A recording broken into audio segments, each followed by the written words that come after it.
باب قول اللہ عز وجل، اللہ تعالیٰ کے بیان کہ والذین عقدت ایمانکم، وہ لوگ کہ پختہ لیں قسمیں تم سے، فآتوہم نصیبہم، تو دے دو ان کو حصہ ان کا۔ عربوں کے ہاں ویسے بھی آپ جانتے ہیں کہ کوئی اسٹیٹ نہیں تھی، لوگ قبائل میں رہتے تھے اور مختلف قبائل مختلف علاقوں اور جنگلوں اور صحراؤں میں بکھرے ہوئے تھے، اور ان کی ایک ضرورت تھی کہ وہ باہم کسی بھی طور پر ایک دوسرے سے جڑ کر رہیں، اور اسی میں ان کا فائدہ ہوتا تھا۔ آپ نے سورۃ التوبہ کے شروع میں قرآن پاک میں معاہدات توڑنے کی بات پڑھی۔ وہ کیا معاہدات تھے؟ کس نے کیے تھے؟ اللہ کے رسول صلی اللہ علیہ وسلم نے کیے تھے۔ کس سے کیے تھے؟ بہت سے عرب قبائل کے ساتھ کیے تھے۔ کیوں کیے تھے؟ صلح حدیبیہ کے علاوہ کے معاہدات کو، وہ جو براۃ من اللہ ورسولہ، کس لیے کیے تھے؟ کیونکہ یہ عربی زندگی کی ایک ضرورت تھی کہ مختلف قبائل کو اپنا حلیف بنایا جائے، تاکہ بوقت ضرورت اگر کہیں جنگ کا موقع ہو یا کوئی مخالفت کا موقع ہو تو وہ تمام قبائل جن کی باہم ایک دوسرے کے ساتھ دوستی ہو، تعلق ہو، وہ مل کر اکٹھے ہو کر پھر اپنے مخالف کے خلاف لڑ سکیں۔ اسلام جب ایک قوت پکڑ چکا تو اس صورت میں ضروری تھا کہ شرک کا خاتمہ کر دیا جاتا اور ایسے تمام معاہدات کو کینسل کر دیا جاتا۔ لہٰذا وہ معاہدات وہاں بھی کینسل کیے گئے، اور یہاں پر بھی اس کا پس منظر یہی ہے کہ عربوں کے ہاں جب کسی سے بہت دوستی ہو جاتی تھی تو ان کا معاہدہ کرنے کا طریقہ یہ ہوتا تھا، وہ کہتے تھے کہ تمہارا خون میرا خون، تم جس سے لڑو اس سے ہم لڑیں گے، تم جس سے صلح کرو اس سے ہم صلح کریں گے، تم ہمارے وارث بنو گے ہم تمہارے وارث بنیں گے، تمہارا قرضہ ہم سے لیا جائے گا ہمارا قرضہ تم سے لیا جائے گا، تمہاری طرف سے دیتیں ہم دیں گے ہماری طرف سے دیتیں تم دینا۔ تو یہ انتہائی گہری دوستی کی کچھ علامات تھی، تعلقات تھے کہ جو اس حد تک کو پہنچتے تھے کہ جس میں دوستوں کے ساتھ معاملہ جو تھا وہ خونی رشتوں کے برابر آ جاتا تھا۔ ابتدائے اسلام میں اسے ایسے ہی رہنے دیا گیا، اس کی اجازت دی گئی، یہاں تک کہ ان کا چھٹا حصہ بھی مقرر کیا گیا، لیکن بعد میں یہ حکم منسوخ ہو گیا اور یہ کہا گیا کہ نہیں، وَأُولُو الْأَرْحَامِ بَعْضُهُمْ أَوْلَىٰ بِبَعْضٍ فِي کتاب اللہ، کہ اب جو خون کے رشتے ہیں وہ آپس میں ایک دوسرے کے زیادہ حقدار ہیں اللہ کی کتاب میں۔ یعنی تعلق سے منع نہیں کیا گیا، لیکن ان تمام قانونی پیچیدگیوں اور مشکلات سے بچنے کے لیے کہ جو ان تعلقات کے وجہ سے رشتہ داروں کے درمیان اور دوسرے لوگوں کے درمیان پیدا ہو سکتی تھی، اس لیے ایک اصول اور ضابطہ قائم کر دیا گیا اور باقی تمام جو تعلق تھے انہیں ختم کر دیا گیا۔ آپ دیکھیں کہ مثال کے طور پر جو مواخات ہوتی ہے، حضور صلی اللہ علیہ وسلم انصار اور مہاجرین کے درمیان ایک بھائی چارے کی فضا پیدا کرتے ہیں، تو اس میں بھی ابتدا میں کیا تھا کہ ایک دوسرے کی وراثت میں بھی شریک ہو سکتے تھے، لیکن بعد میں کیا کیا گیا کہ وہ صرف خون کے رشتوں تک وراثت کو محدود کر دیا گیا، اور باقی تعلقات جو ہیں فرمایا کہ ان سے جو تم نے عہد ویسے ہی کر رکھے ہوں وہ عہد تم نبھا سکتے ہو۔ حدثنا السلط بن محمد حدثنا ابو اسامہ عن ادریس عن طلحة بن مصرف عن سعید بن جبیر عن ابن عباس رضی اللہ عنہما ولکل جعلنا موالیا قال ورثته، اور ہر ایک کے لیے ہم نے ٹھہرائے کیا؟ موالی، اور موالی سے مراد کیا ہے یہاں؟ یعنی اس کے وارث۔ والذین عقدت ایمانکم، اور وہ لوگ کہ جن سے تم پکی قسمیں کھا چکے ہو۔ قال کان المہاجرون لما قدموا علی النبی صلی اللہ علیہ وسلم المدینہ، کہ مہاجرین جب نبی صلی اللہ علیہ وسلم کے پاس مدینہ میں آئے، ورث المہاجر الانصاریہ، وارث ہوتا تھا مہاجر انصاری کا، دون ذوی رحمہ، اس کے رشتہ داروں کے علاوہ، للاخوۃ التی آخى النبی صلی اللہ علیہ وسلم بینہم، اس اخوت بھائی چارے اور دوستی کی بنا پر جو نبی صلی اللہ علیہ وسلم نے ان کے درمیان باندھی تھی یا پیدا کی تھی۔ فلما نزلت، پھر جب یہ آیت نازل ہوئی، وَلِكُلٍّ جَعَلْنَا مَوَالِيَ، کہ ہر ایک کے ہم نے حصے مقرر کر دیے، نسخت، تو اس آیت نے اس کو منسوخ کر دیا۔ ثم قال، پھر فرمایا، وَالَّذِينَ عَقَدَتْ أَيْمَانُكُمْ، کہ وہ لوگ جن سے تمہاری پختہ عہد ہو چکے ہوں، تو وہ عہد کس صورت میں پورے ہوں گے؟ یعنی مال کے علاوہ، إِلَّا النَّصْرَ، مدد، وَالرِّفَادَةَ، رفادہ ریف دال رف دن ہوتا ہے دینا، کچھ دے کر مدد کرنا، یعنی کسی کو کچھ دے دلا کر اس کی مدد، مالی مدد کے معنی میں۔ نصر اور رفادہ دونوں کا معنی مدد ہی ہے، فرق یہ ہے کہ نصر کیا ہے؟ ہر طرح کی مدد، لیکن رفادہ کیا ہے؟ کسی کو کچھ مال وغیرہ دے کر، یعنی مقرر حصہ نہیں، کسی بھی طرح دے کر اس کی مدد کی جائے۔ قرآن پاک میں ایک لفظ آتا نا کہ بئس الرفد المرفود، والنصیحہ، اور خیر خواہی، وقد ذهب المیراث ویوصى له، اور اس وقت جب یہ آیت اتری تو کیا ہوا کہ میراث کا حق جو تھا وہ ختم ہو گیا، ویوصى له، اور اس کے لیے اب وصیت کی جاتی تھی۔ قرآن پاک میں جو آیت میراث آپ پڑھتے ہیں اس میں آپ نے بار بار ایک لفظ پڑھا ہوگا، من بعد وصیۃ یوصی بها او دین، تو وہ یوسی بہا کس کے لیے؟ اور اچھے کاموں کے لیے بھی، لیکن اس طرح کے دوستوں اور تعلقات والوں کے لیے بھی وصیت کی اجازت یا مد چھوڑ دی گئی، لیکن باقاعدہ وراثت میں حصہ منسوخ کر دیا گیا۔ حدثنا قتيبة حدثنا اسماعيل بن جعفر عن حميد عن انس رضي الله عنه قال قدم علينا عبد الرحمن بن عوف فآخى رسول الله صلى الله عليه وسلم بينه وبين سعد بن ربيع۔ حضرت انس کہتے ہیں کہ آئے ہمارے پاس عبد الرحمن بن عوف، تو نبی صلی اللہ علیہ وسلم نے ان کے درمیان اور سعد بن ربیع کے درمیان مواخات پیدا کر دی۔ یہ قصہ بھی پہلے گزر چکا ہے۔ حدثنا محمد بن الصباح حدثني اسماعیل بن زکریا حدثنا عاصم قال قلت لانس رضی اللہ عنہ، میں نے حضرت انس رضی اللہ تعالیٰ عنہ سے کہا ابلغک ان النبی صلی اللہ علیہ وسلم قال لا حلف فی الاسلام، کیا تمہیں یہ بات پہنچی ہے کہ نبی صلی اللہ علیہ وسلم نے فرمایا تھا کہ اب کوئی حلف یعنی جاہلیت کے عہد و پیمان کی طرف اشارہ ہے، حلیف بننا، اسلام میں حلیف بننا نہیں۔ فقال، تو انہوں نے کہا قد حالف النبی صلی اللہ علیہ وسلم بین قریش والانصار فی داری، تو انہوں نے کہا کہ حضور صلی اللہ علیہ وسلم نے قریش اور انصار میں میرے گھر میں عہد و پیمان کرایا تھا۔ اب یہ بظاہر دو باتیں کنٹراڈکٹری نظر آ رہی ہیں ایک ہی حدیث کے اندر، کہ ایک صحابی کہہ رہے ہیں کہ کوئی اب اسلام میں حلف نہیں رہا، اور دوسرے کہتے نہیں میرے گھر میں ایسا ہوا تھا۔ تو اس کی وجہ کیا ہے؟ اس کو آپ کس طرح اس کا کنٹراڈکشن دور کریں گے؟ اس طرح کہ اسلام کی ابتدا میں جب مسلمان ہجرت کر کے گئے تھے تو اس وقت یہ تعلق آپس میں قائم کیا گیا تھا، لیکن اس کے بعد کیا ہوا کہ باقی تمام چیزوں میں وہ تعلق باقی رہا سوائے وراثت کے، پھر وہ منسوخ ہو گیا۔ باب من تکفل عن میت دینا فلیس له ان یرجع وبه قال الحسن، جو شخص مردے کے قرض کی ضمانت کرے تو پھر اس سے واپس نہیں لوٹ سکتا، فلیس له ان یرجع، پھر اس کو حق نہیں، اس کو اجازت نہیں کہ وہ اس سے پلٹ جائے۔ وبه قال الحسن، اور حسن بصری نے بھی یہی کہا ہے۔ اس کا معنی کیا ہے کہ مثلا کسی شخص کے اوپر قرض تھا اور وہ مر گیا، کسی دوسرے نے کہا میں دوں گا، پھر اب اس کو دینا ہوگا، میت بری ذمہ ہو گئی، اب جس نے ذمہ لیا وہی ایک طرح سے مقروض شمار ہوگا، قرض دار اسی سے مطالبہ کرے گا، اور اگر خدا نہ خواستہ وہ بھی مر گیا تو مقروض مرے گا، یعنی یہ ایک طرح سے عہد ہوتا ہے اور اس عہد سے پھرا نہیں جا سکتا۔ حدثنا ابو عاصم ان یزید بن ابی عبید ان سلمۃ بن الاکوع رضی اللہ عنہ ان النبی صلی اللہ علیہ وسلم، کہ نبی صلی اللہ علیہ وسلم اتیا بجنازۃ، آپ کے پاس ایک جنازہ لایا گیا، لیصلی علیہا، کہ اس پر نماز جنازہ پڑھیں، فقال هل علیہ من دین، آپ نے پوچھا کہ اس پہ کوئی قرض ہے، قالوا لا، کہنے لگے نہیں، فصلی علیہ، تو آپ نے اس پہ نماز پڑھ دی، ثم اتیا بجنازۃ اخرى، پھر کوئی دوسرا جنازہ لایا گیا، فقال هل علیہ من دین، تو پوچھا کہ کیا اس پر کوئی قرض ہے، قالوا نعم، تو لوگوں نے کہا جی ہاں، قال صلوا علی صاحبکم، آپ نے فرمایا اپنے ساتھی پر خود ہی نماز پڑھو، قال ابو قتادہ علی دینہ یا رسول اللہ، ابو قتادہ نے آگے بڑھ کر قرضہ ادا کرنے کی ضمانت لی اور اس کا عہد کیا اور کہا یا رسول اللہ اس کا قرضہ مجھ پر رہا، فصلی علیہ، تو آپ صلی اللہ علیہ وسلم نے پھر اس کا جنازہ پڑھ دیا، اور یہ جنازہ پڑھنا اس بات کی علامت تھا کہ آپ نے اس چیز کو قبول کیا کہ ایسا کیا جا سکتا ہے۔ حدثنا علی بن عبد اللہ حدثنا سفیان حدثنا عمرو سمع محمد بن علی عن جابر بن عبد اللہ رضی اللہ عنہم قال قال النبی صلی اللہ علیہ وسلم، نبی صلی اللہ علیہ وسلم نے فرمایا لو قد جاء مال البحرین، اگر بحرین کا مال آ گیا، قد اعطیتک ہکذا وہکذا، تو پھر میں تمہیں اتنا اور اتنا دوں گا۔ کس کو کہا تھا یہ؟ جابر بن عبداللہ کو۔ فلم یجی، تو وہ نہ آیا، مال البحرین، بحرین کا مال، حتی قبض النبی صلی اللہ علیہ وسلم، یہاں تک کہ نبی صلی اللہ علیہ وسلم کی وفات ہو گئی، یعنی آپ کی وفات تک وہ مال نہ پہنچا۔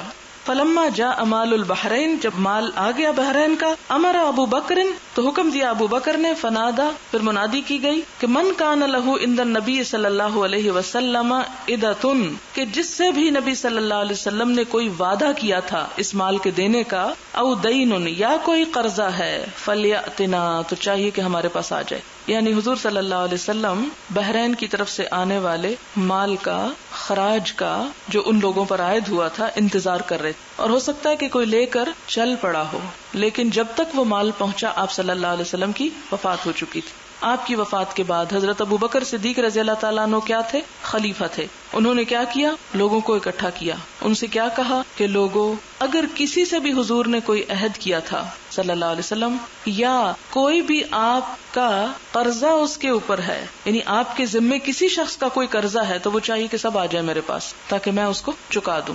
اب اس سے کیا پتہ چلتا ہے کہ کسی سے کیا ہوا عہد کسی چیز کے دینے کا بھی دراصل کیا شمار ہوتا ہے؟ ایک طرح سے فرض شمار ہوتا ہے، اسی لیے ان دو چیزوں کو کمبائن کیا گیا. فَأَتَيْتُهُ، تو جابر کہتے ہیں کہ میں آپ کے پاس آ گیا. کس کے پاس؟ حضرت ابو بکر کے.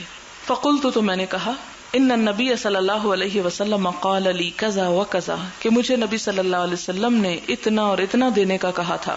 فحثا لی حسیتن، تو انہوں نے حسا یعنی ایک لپ بھری، یعنی چلو بھرا، حسیتن ایک چلو، فعددتها، تو میں نے اسے گنا، فاذا ہی 500، تو وہ 500 نکلے. وقال خذ مثلیہا، تو حضرت ابو بکر نے کہا کہ تم اس سے دگنا لے لو، یعنی جتنا تم سے حضور صلی اللہ علیہ وسلم نے عہد کیا تھا تم اس سے دگنا لے لو. یعنی حضور صلی اللہ علیہ وسلم یا اپنے دوست کی قرض کی ادائیگی میں کس سے کام لیا؟ احسان سے کام لیا. اس کا آگے بھی ایک اور طریقے سے بھی ذکر آئے گا. اب یہاں پر اصل میں یہ کفالت کے باب میں کیوں آئی؟ اس سے یہ پتہ چلتا ہے کہ اگر کوئی شخص خود فوت ہو جائے تو اس کی طرف سے کوئی دوسرا اس کا ضامن بن سکتا ہے، کفیل بن سکتا ہے. مثلا ایک شخص فوت ہو رہا ہے تو وہ اپنے پیچھے کسی کو وصیت کر رہا ہے کہ اگر میں فوت ہو جاؤں تو فلاں کو اتنا دے دینا، فلاں کو اتنا دے دینا، تو یہ اس کی اجازت ہے.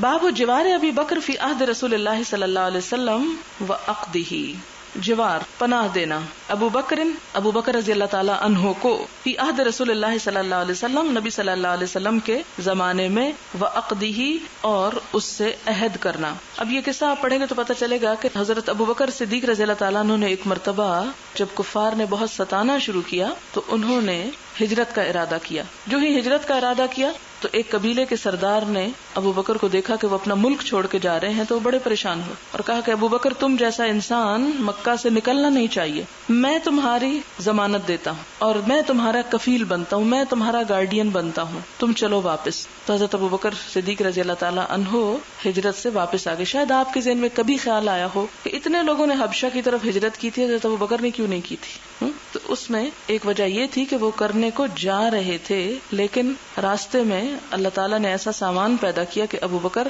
واپس آ گئے، کیونکہ انہیں بہرحال حضور صلی اللہ علیہ وسلم کا مددگار بننا تھا. حدثنا يحيى بن بكير حدثنا الليث عن عقيل قال ابن شهاب فأخبرني عروة بن الزبير أن عائشة رضي الله عنها زوج النبي صلى الله عليه وسلم قالت، یہ حدیث حضرت عائشہ سے روایت ہے جو حضور صلی اللہ علیہ وسلم کی اہلیہ ہیں، کہتی ہیں لم اعقل ابویہ، نہیں میں نے پایا، عاقل ویسے تو عقل سے ہے، یعنی میں نے جب بھی دیکھا ابویہ اپنے والدین کو، الا وہما یدینان الدین، تو وہ دونوں دین اختیار کیے ہوئے تھے. یعنی میں نے جب سے آنکھ کھولی، جب سے ہوش سنبھالا، عقل اختیار کی یعنی ہوش سنبھالا کہہ سکتے ہیں آپ، اور عام محاورے میں پایا، کیونکہ پاتا بھی وہی ہے نا جس کی عقل ہو، بے عقل تو کچھ نہیں پاتا. تو میں نے اپنے والدین کو پایا کس حالت میں؟ اسلام کی حالت میں. وقال ابو صالح، اور ابو صالح کہتے ہیں حدثني عبد الله عن يونس عن الزهري قال اخبرني عروة ابن زبیر ان عائشة رضی اللہ عنہا قالت، حضرت عائشہ کہتی ہیں لم اعقل ابوی قط الا وہما یدینان الدین، کہ میں نے جب سے ہوش سنبھالی اپنے والدین کو دین اسلام پر پایا. ولم یمر علینا یوم، اور نہ گزرا ہم پر کوئی دن، الا یاتینا فیہ رسول اللہ صلی اللہ علیہ وسلم، کہ آتے تھے ہمارے پاس نبی صلی اللہ علیہ وسلم، یعنی ہر روز ہمارے گھر تشریف لاتے، طرفی النہار بکرتم و عشیتن، دن کے دونوں کناروں پر صبح اور شام. فلما ابتلی المسلمون، پھر جب مسلمان آزمائے گئے یعنی ان کی آزمائش ہوئی، خرج ابو بکر مہاجرن، تو حضرت ابو بکر ہجرت کے ارادے سے نکلے، قبل الحبشتی، حبشہ کی طرف. حتی اذا بلغ برک الغمادی، یہاں تک کہ جب وہ پہنچے ایک علاقے میں جس کا نام برک الغماد تھا. لقیہ ابن الدغنہ، تو ان کی ملاقات ابن الدغنہ سے ہوئی. اب یہ جو ابن الدغنہ ہے یہ ایک قبیلے کا سردار ہے جو برک الغماد کے علاقے میں تھا. وہ سید القارتی، اور وہ اس قبیلے کا سردار تھا. فقال، کہا، اینا ترید یا ابا بکر، ابو بکر کہاں کا ارادہ ہے؟ فقال ابو بکر نے جواب دیا، اخرجنی قومی، میری قوم نے مجھے نکال دیا. فانا ارید ان اسیح فی الارض، تو میں نے یہ چاہا کہ میں زمین میں سیاحت کروں. ہجرت بھی سیاحت کی ایک قسم ہے، ہمارے ہاں سیاحت کا لفظ صرف سیر کے ساتھ استعمال ہوتا ہے. ان اسیح فی الارض، یعنی میری قوم مجھے قبول نہیں کرتی تو میں چاہتا ہوں میں یہاں سے چلا جاؤں. فاعبد ربی، تو میں اپنے رب کی عبادت کر سکوں. قال ابن الدغنہ کہتا ہے، ان مثلک لا یخرج، آپ جیسے کو تو نہ نکلنا چاہیے، ولا یخرج، اور نہ نکالا جانا چاہیے. فإنک کیونکہ آپ تکسب المعدوم کما کر دیتے ہیں محروم کو، معدوم جس کے پاس کچھ نہ ہو، یعنی جو چیزیں لوگوں کے پاس ہیں نہیں وہ تم ان کو کما کے دیتے ہو، یعنی کھانے پینے کی ضرورت کی چیزیں ان کو فراہم کرتے ہو، وتصل الرحم اور صلہ رحمی کرتے ہو، وتحمل الکل اور بوجھ اٹھاتے ہو، یعنی ضمانت وغیرہ دوسروں کی لیتے ہو۔ اب یہ جو تحمل الکل ہے نا، کل بوجھ ہوتا ہے، بوجھ یعنی اپنے بال بچوں کا بھی اور دوسروں کی ذمہ داریاں بھی اپنے اوپر لے لیتے ہو اور دوسروں کے ضامن اور کفیل بن جاتے ہو، یہی اس باب سے مناسبت ہے۔ وتقر الضیف اور تم مہمانداری کرتے ہو، وتعین علی نوائب الحق اور تم حق کے راستے میں پیش آنے والی مشکلات میں مددگار ہوتے ہو، یعنی جب کہیں کسی کو کوئی مشکل پیش آئے تو تم ساتھ دیتے ہو۔ وَأَنَا لَكَ جَارٌ اور میں تمہارا ذمہ دار ہوں، انا لَكَ جَارٌ یعنی تمہیں اپنی پناہ میں لیتا ہوں، جار جور جوار یہ آپ پڑھ چکے ہیں۔ فرجے تو لوٹ جاؤ، فَعْبُدْ رَبَّكَ بِبِلَادِكَ اپنے ہی ملک میں اپنے رب کی عبادت کرو۔ فَارْتَحَلَ ابن الدغنہ تو ابن دغنہ جو تھا وہ چل دیا، کس کے ساتھ؟ یعنی ابو بکر کے ساتھ۔ فرجع مع ابی بکر تو لوٹا ابو بکر رضی اللہ تعالیٰ عنہ کے ساتھ۔ فطاف فی اشراف کفار قریش اور وہ گھوما پھرا قریش کے کفار کے سرداروں میں، یعنی ابن الدغنہ نے آ کر بات چیت کی کس سے؟ قریش کے سرداروں سے، کس کے بارے میں؟ حضرت ابو بکر کے بارے میں کہ ان کو کچھ نہ کہا جائے۔ فقال لهم تو انہوں نے کہا ان سے، کس نے کہا؟ ابن الدغنہ نے۔ کن سے کہا؟ قریش سے۔ ان ابا بکر لا یخرج مثلہ ولا یخرج کہ ابو بکر جیسا نہ تو نکلنا چاہیے یہاں سے اور نہ نکالا جانا چاہیے۔ اتخرجون رجلا یکسب المعدوم ویصل الرحم ویحمل الکل ویقر الضیف ویعین علی نوائب الحق، کیونکہ پیچھے ترجمہ ہو چکا اس لیے ریپیٹ نہیں کر رہے۔ فَأَنْفَذَتْ قُرَيْشٌ جِوَارَ ابن الدغنہ تو یہ بات سن کر قریش نے نافذ کر لیا، یعنی مراد کیا ہے؟ قبول کر لیا، کس کو؟ ابن الدغنہ کے ضامن بننے کو۔ تو قریش کے کافروں نے ابن دغنہ کی پناہ منظور کر لی۔ وَآمَنُوا ابا بکر اور وہ ابو بکر کو امن دینے پہ راضی ہو گئے۔ وقالوا لابن دغنہ اور ابن دغنہ سے کہنے لگے، مر ابا بکر ابو بکر کو کہو، فلیعبد ربہ فی دارہ کہ اپنے رب کی عبادت اپنے گھر کے اندر ہی کیا کرے۔ فلیصلی چاہیے کہ پڑھے نماز، وہی نماز پڑھے۔ ولیقرأ ما شاء اور جو پڑھنا چاہتا ہے پڑھے، یعنی وہ حرم پاک میں آ کر یا گھر سے باہر نکل کر نہ نماز پڑھے نہ قرآن پڑھے۔ کیوں؟ کسی کو تو کچھ نہیں کہہ رہے تھے، پڑھ کے ہی دکھا رہے تھے نا، لیکن عملی تبلیغ تھی۔ ولا یؤذینا بذالک اور ہمیں اس چیز سے اذیت نہ دیا کرے۔ تو گویا ان کو کیا تھا؟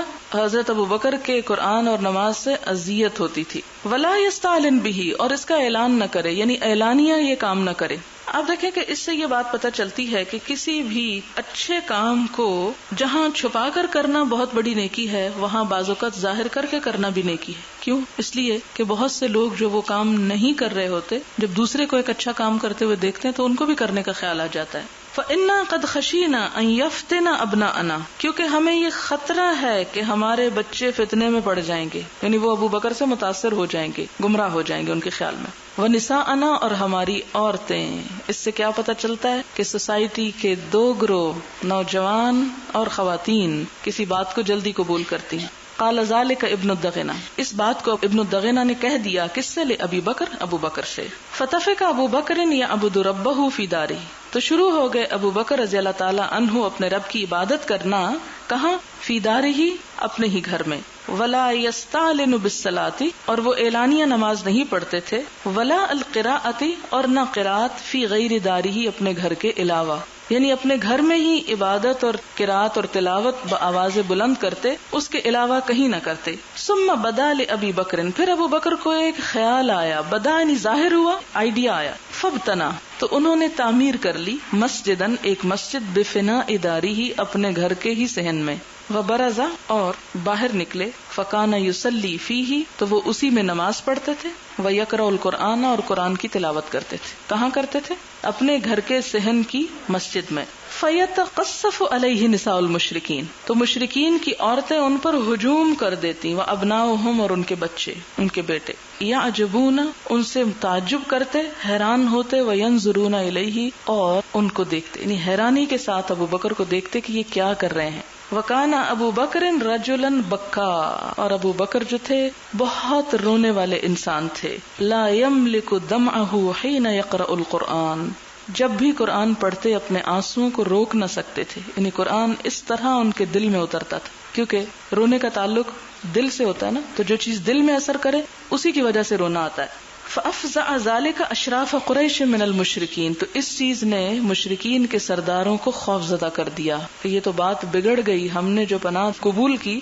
یہ تو معاملہ وہی ہو گیا جس سے ہم ڈرتے تھے. فَأَرْسَلُوا إِلَىٰ ابْنِ دَغَنَ، انہوں نے ابن دغنہ کو بلا بھیجا. فَقَدِمَ عَلَيْهِمْ، تو وہ ان پر آ گیا. فَقَالُوا لَهُ، تو اس سے کہنے لگے إِنَّا كُنَّا أَجَرْنَا أَبَا بَكْرٍ، ہم نے ابو بکر کو پناہ دی تھی. أَلَا أَن يَعْبُدَ رَبَّهُ فِي دَارِهِ، کہ وہ اپنے رب کی عبادت کر لے اپنے ہی گھر میں.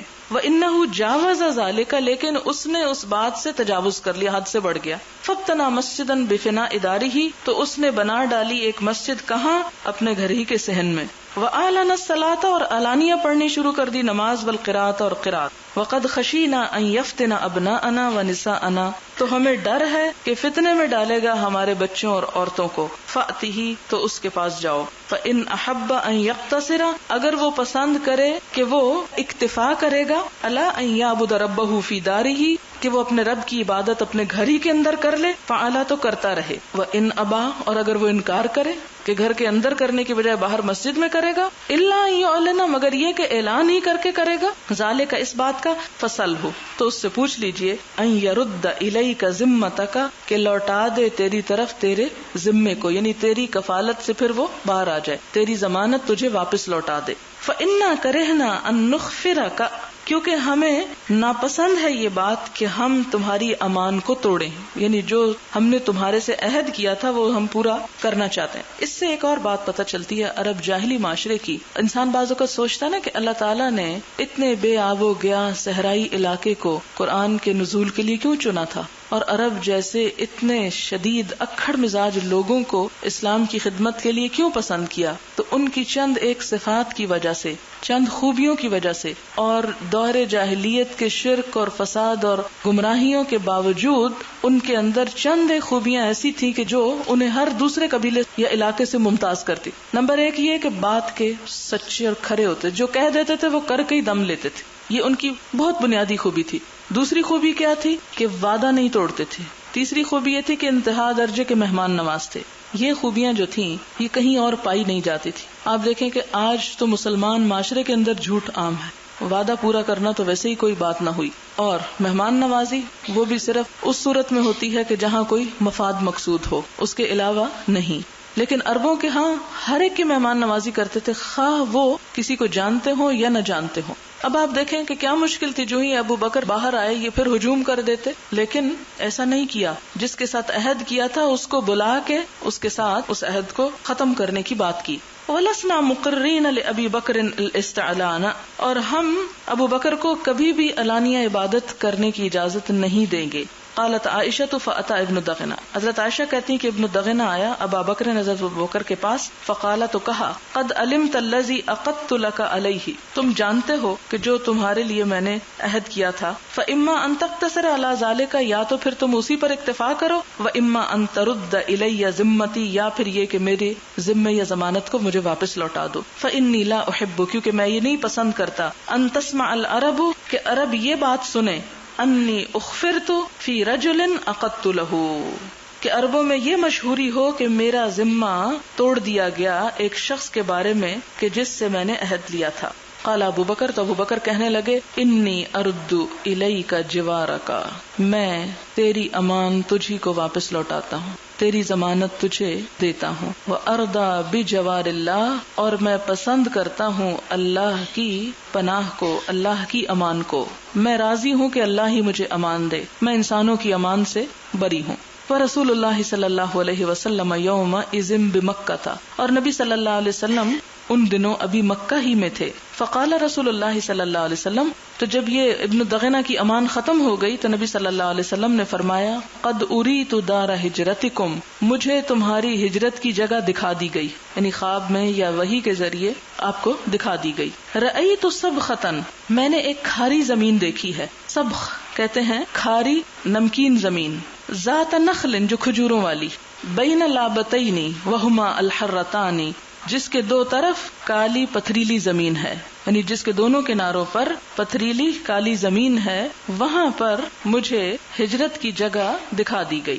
فہاجر من ہاجر قبل المدینۃ حین ذکر ذلک رسول اللہ صلی اللہ علیہ وسلم. تو جب یہ بات ہوئی، اس بات کا نبی صلی اللہ علیہ وسلم نے ذکر کیا، تو جس کو بھی مدینہ کی طرف ہجرت کرنا تھا وہ کر گیا. اس سے کیا پتہ چلتا ہے کہ آپ صلی اللہ علیہ وسلم کے جانے سے پہلے بہت سے صحابہ کرام پہلے ہی مدینہ جا چکے تھے. ورجع الی المدینۃ، اور پلٹ آئے مدینہ کی طرف. بعد من کان ہاجر الی ارض الحبشہ، ان میں سے بعض لوگ کہ جو حبشہ کی طرف ہجرت کر چکے تھے. تو مدینہ میں کون کون اکٹھا ہو گیا؟ مکہ سے جانے والے بھی اور حبشہ جانے والے بھی، وہ بھی وہاں سے وہاں پہنچ گئے. وتجہز ابو بکر مہاجرا، اور حضرت ابو بکر نے بھی ہجرت کی تیاری کر لی. فقال له رسول اللہ صلی اللہ علیہ وسلم، تو نبی صلی اللہ علیہ وسلم نے ان سے کہا الا رسلک، ابھی ٹھہر جاؤ. جب سب لوگ ہجرت کر کے جا رہے تھے، ابو بکر کی امان ختم ہو گئی تھی، تو انہوں نے کیا چاہا، وہ بھی مدینہ چلے جائیں، لیکن آپ نے ان کو روک لیا کہ نہیں، تم مت جاؤ. فإنی ارجو ان یؤذن لی، کیوں روکا تھا؟ آپ نے فرمایا کہ مجھے امید ہے کہ مجھے بھی ہجرت کی اجازت مل جائے گی، یعنی اشارہ اس بات کی طرف تھا کہ پھر اکٹھے ہی جائیں گے. قال ابو بکر هل ترجو ذلك بأبی انت، ابو بکر کہتے ہیں کہ میرا باپ آپ پہ قربان، کیا آپ کو اس کی امید ہے؟ قال نعم، تو آپ نے فرمایا ہاں. فحبس ابو بکر نفسه علی رسول اللہ صلی اللہ علیہ وسلم، تو حضرت ابو بکر صدیق رضی اللہ تعالی عنہ نے اپنے آپ کو روکے رکھا نبی صلی اللہ علیہ وسلم کی خاطر. لیصحبہ، تاکہ وہ آپ کا ساتھ دیں. وَأَلَفَ رَاحِلَتَيْنِ، اور پتے کھلائے. الف چارہ کھلانا کہتے ہیں. راحلتین، دو اونٹنیوں کو. کانتا عندہ، جو ان کے پاس تھیں. کن کے؟ حضرت ابو بکر کے. حضرت ابو بکر کے پاس دو اونٹنیاں تھیں جن کو انہوں نے خوب چارہ کھلانا شروع کر دیا. کس چیز کا؟ ورق السمر، ببول کے پتوں کا. 4 اشہر، 4 مہینے تک. عربوں کے ہاں رواج یہ ہوتا تھا کہ جب کوئی لمبا طویل سفر درپیش ہوتا تو اس وقت اونٹنیوں کو خود چارہ دیتے تھے، ادروائز طرف وہ راستے میں جو جھاڑ جھنکار کھاتی تھی وہی ان کی غذا ہوا کرتی تھی. یعنی اس کا مطلب یہ ہے کہ حضرت ابوبکر صدیق رضی اللہ تعالی عنہ سفر کی تیاریوں میں مشغول ہو گئے اور خاموشی کے ساتھ اس بات کا انتظار کرنے لگے کہ کب نبی صلی اللہ علیہ وسلم کو اجازت ہو اور وہ ان کے ساتھ چلیں. وآخر دعوانا ان الحمدللہ رب العالمین. سبحانک اللہم وبحمدک، نشہد ان لا الہ الا انت، نستغفرک ونتوب الیک. والسلام علیکم ورحمۃ اللہ وبرکاتہ.